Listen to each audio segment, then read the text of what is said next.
अस्सलाम वालेकुम my dear viewers, welcome back to my channel. इसमें और मैं आपसे बात करने जा रही हूँ एक और इंटरेस्टिंग टॉपिक पे, और वो टॉपिक है इंटरेस्टिंग से ज़्यादा आपकी गाइडेंस के लिए मैं ये टॉपिक आपके साथ शेयर करने वाली हूँ, क्योंकि मैंने ये बात ऑब्जर्व की है, बल्कि मैंने खुद देखी है ये चीज़ कि रिसेंटली मेरा जो है वो एक शॉप पे गुजर हुआ। मैं वहाँ से गुजरी, बल्कि वहाँ पे थोड़ी देर रुकी भी। मैं किसी काम से गई थी, तो वहाँ पे क्या हो रहा था कि लड़ाई हो रही थी।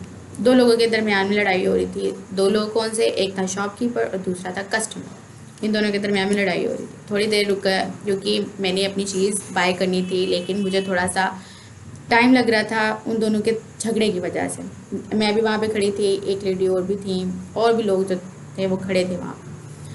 तो जी वहाँ पर लड़ाई हो रही थी इस चीज़ से कि जो कस्टमर है वो बिल पे करके गया था, लेकिन जो आपका शॉपकीपर है उसने भी वो बिल जो है वो उसका रिसीव किया। उसके बाद आई थिंक रिकॉर्ड भी था।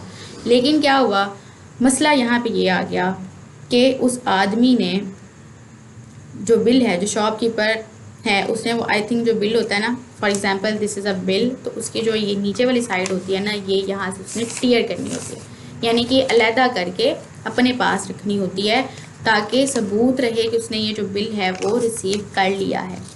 लेकिन और उसके बाद उसके ऊपर स्टैम्प भी होती है।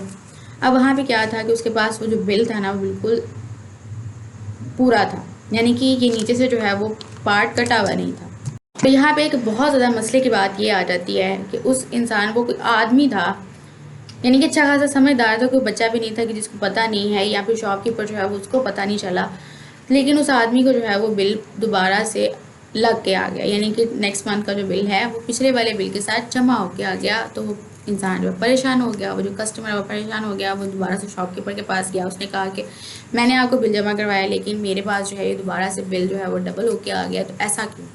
अब शॉपकीपर ने कहा कि भाई ये मुझे नहीं पता, ये आप जाके ऑफिस से पता करें, जो भी आपका इलेक्ट्रिसिटी का ऑफिस है वहाँ पे जाएं, आप उनसे पूछें मैंने तो यहाँ पे बिल आपका क्लियर किया है, तो वहाँ पे क्यों नहीं क्लियर हुआ।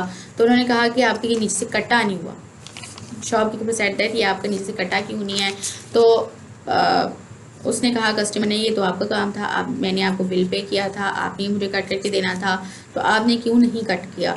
तो ये कितनी ज़्यादा जो है वो एक मैं कहूँगी कि बेवकूफ़ाना अमल है कि जो शॉपकीपर है उसके, हो सकता है अब हम वहाँ पे खड़े होकर ये बात डिसाइड नहीं कर सकते थे, और ना ही मैं अभी ये डिसाइड कर सकती थी कि कौन सही है, शॉपकीपर या कस्टमर।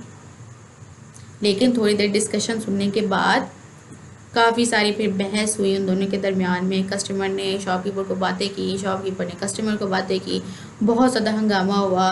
दोनों ने एक दूसरे को बुरा भला भी कहा। फिर बाहर जो थे, जो आदमी खड़ा था, उसने फिर उनको पूछा कि क्या मसला हो गया, क्यों इतना शोर है। उसने कहा कि जी इनका बिल जो है वो मैंने पे किया, लेकिन पीछे से जो है वो लग के आ रहा है, तो मुझे नहीं पता इनका क्या मसला है। तो वो जो कस्टमर था कहते हैं आप तो सच्चे हुई जा रहे हैं, मेरा मेरा प्रॉब्लम है, मेरे 3-4 हज़ार का मैंने आपको बिल पे किया, मुझे दोबारा पे करना पड़ा है, मुझे मसला है। जाहिर सी बात है, करो के 100 मसले होते हैं। तो लेकिन वो शॉपकीपर किसी तरह नहीं माना। उसने कहा कि नहीं, मैं ये बात नहीं मानूंगा, क्योंकि मैंने जो आपका बिल क्लियर किया है, अब आपकी ये रिस्पॉन्सिबिलिटी बनती है कि आपका बिल कट नीचे से नहीं है, तो वो अब आपने ध्यान रखा था, वो मेरी ड्यूटी नहीं थी। तो बिल्कुल जाहिर सी बात है, शॉपकीपर के पास कितने सारे लोग जो है बिल जमा करवाने आते हैं, तो जो बिल जमा करवाने गया है, जो कस्टमर जाता है बिल पे करने के लिए, उसके पास इतना तो दिमाग हो कि वो चेक ही कर ले कि जो बिल का ये जो नीचे वाला हिस्सा है, जो कि कट करके शॉपकीपर ने अपने पास रखना है, वो उसने रख लिया है या नहीं। क्योंकि अल्टीमेटली हमारी जो आवाम है, जो हमारी क्या कहते हैं ना कि सारी की सारी सोसाइटी है, गलत उसी को कहेगी जो कि कमज़ोर होगा, जाहिर सी बात है।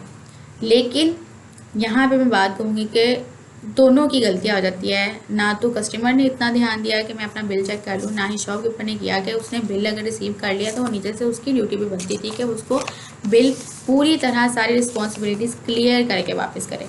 तो यहाँ पे गलती आ जाती है दोनों की। लेकिन मेन गलती मैं कहूँगी कि वही बात आ जाती है कि मेन गलती तो मैं भी समझूंगी कि वो कस्टमर की ही है, उसको ध्यान में रखनी चाहिए थी ये बात।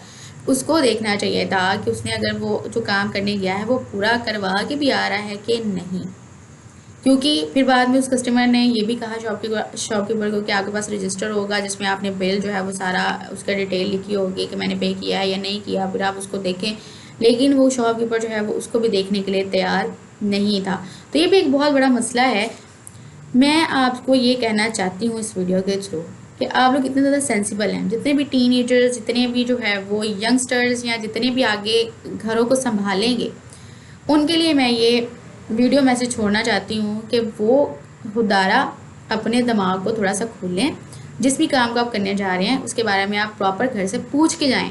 अगर आपको नहीं पता और नहीं पता तो मैं हूँ यहाँ पे आपको वीडियो के थ्रू गाइड करने के लिए। तो मैं आपको इसीलिए ये वीडियो शूट करके दे रही हूँ कि आप लोग अगर बिल पे करने जाते हैं तो फिर आप लोग पूरी तरह से तसल्ली करके वहाँ से आया करें कि अगर दुकानदार ने आपसे बिल वसूल कर लिया, रिसीव कर लिया, तो आपको उसने ये नीचे वाला हिस्सा जो है वो काट के दिया है या नहीं दिया। बिल्कुल वो ऐसे करके ना, ये फॉर एग्जांपल ये बिल है, तो वो आपको इस तरह से ये चीज़ जो है वो नीचे से आपको इस तरह से काट के अपने पास रख लेगा और ये बिल आपको वापस कर देगा, ताकि आपके पास सबूत और इसके ऊपर स्टैम्प भी बाकायदा लगा के देगा कि आपने ये बिल जो है वो पे कर दिया।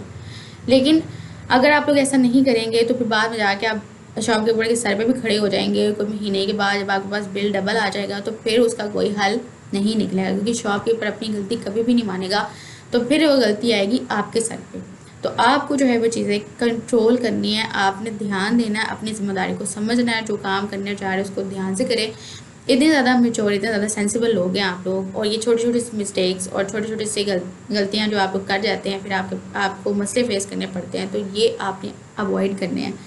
क्योंकि वो क्या कहते हैं ना कि फेस करने से मुश्किल को अगर आप खुद अपने लिए खड़ी कर लेंगे तो फिर उसका क्या हल है। तो इससे बेहतर यही है कि आपको अवेयरनेस दी जाए, और मेरा काम यही है कि मैं आपको अवेयरनेस दूँ ताकि आप इन मुश्किलों से आप बच जाएं और आपको ये प्रॉब्लम फेस करनी ना पड़े जो कि उस दिन उस कस्टमर को फेस करनी पड़ी थी। और मैंने ये वाक़या भी आपके साथ इसलिए शेयर कर दिया ताकि आपकी लाइफ में अगर ये प्रॉब्लम आने भी वाला था तो अब वो नहीं आएगा, क्योंकि आपको मैंने अवेयरनेस दे दी है, आपको मैंने गाइड कर दिया अपने इस वीडियो के थ्रू। और आई होप कि आपको ये वीडियो मैसेज बहुत अच्छा लगेगा और आपके लिए इन्फॉर्मेटिव भी होगा और हेल्पफुल भी होगा। और बिल्कुल अगर आगे भी आप लोग किसी भी टॉपिक पे मुझसे इन्फॉर्मेशन चाहते तो आप मुझे कमेंट सेक्शन में ज़रूर बताइएगा, और मुझे बहुत ज़्यादा खुशी होगी आपके कमेंट्स को पढ़ के। आप सपोर्ट कीजिएगा और मैं आपके साथ इसी तरह से अपने एक्सपीरियंसेस भी शेयर करती आई हूँ और आगे भी करती रहूँगी, ताकि आप लोग जो है वो सीखते रहें और अपनी लाइफ में बहुत सारे मसाइल फेस करने से बच जाएं। सो ये था जी मेरा आपके लिए छोटा सा पैगाम, एंड आई होप आपको अच्छा लगेगा, और बिल्कुल लगा होगा तो मुझे कमेंट सेक्शन में ज़रूर बताइएगा। So thank you so much.